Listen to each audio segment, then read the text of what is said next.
manifestation? Well, most people know manifestation from Hollywood's version or TV's version or even The Secret, the book The Secret. You know, it's right to a degree, but they never kind of finished the other side. So today I'm going to tell you how to truly manifest what you want to achieve in your life. In the art of manifestation, you not only have to state what you really want to envision in your life, but you also have to fill in the blanks of the not so great side. Because if you don't, the universe will come around and teach you lessons, because you'll literally leave that door open.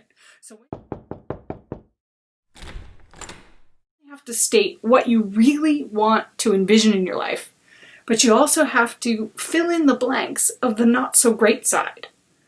Because if you don't, the universe will come around and teach you lessons, because you'll literally leave that door open. So when you're thinking about what you want, that job, you know, how far do you want it to be? You know, what kind of transportation do you have to take? What route? What kind of a job are you envisioning?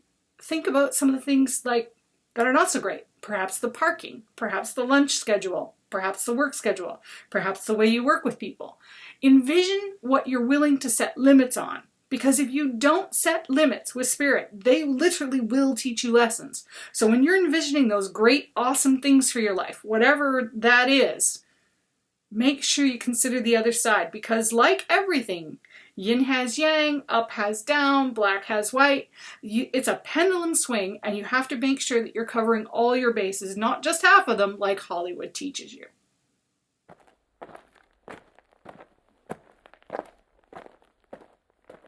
So it's not just about envisioning the good things, the great job that you want, or the great house that you want, or the great car that you want, or the great relationship you want. It's about looking at your life and looking within. It really is. It's about not only trying to envision these great things, but it's acknowledging that there are other sides to the great things. There's the not so good side.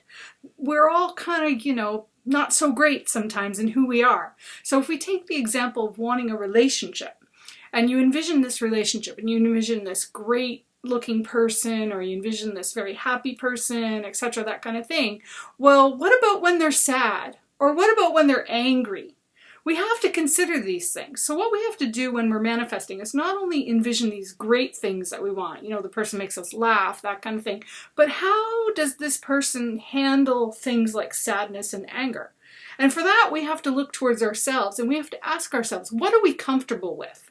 What are we truly comfortable with? So let's take the idea of anger. So for me, when I was envisioning who I would like in my life as my partner, I was thinking about the subject of anger, and I had to ask myself, what am I comfortable with? And I thought, well, I know what I'm not comfortable with. I'm not comfortable with someone that punches walls or acts out or damages property, or, you know, says really nasty things or those kind of things. That's my full stop, ain't happening, not going for that kind of thing.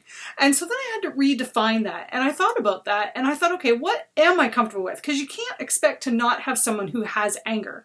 And if you think, oh, I want someone who never shows anger because that scares me, what are you going to get? Well, I'll tell you what you're going to get. You're going to get someone who can't express their feelings and bottles it up, and then it causes different issues. So when it comes to anger, think about this.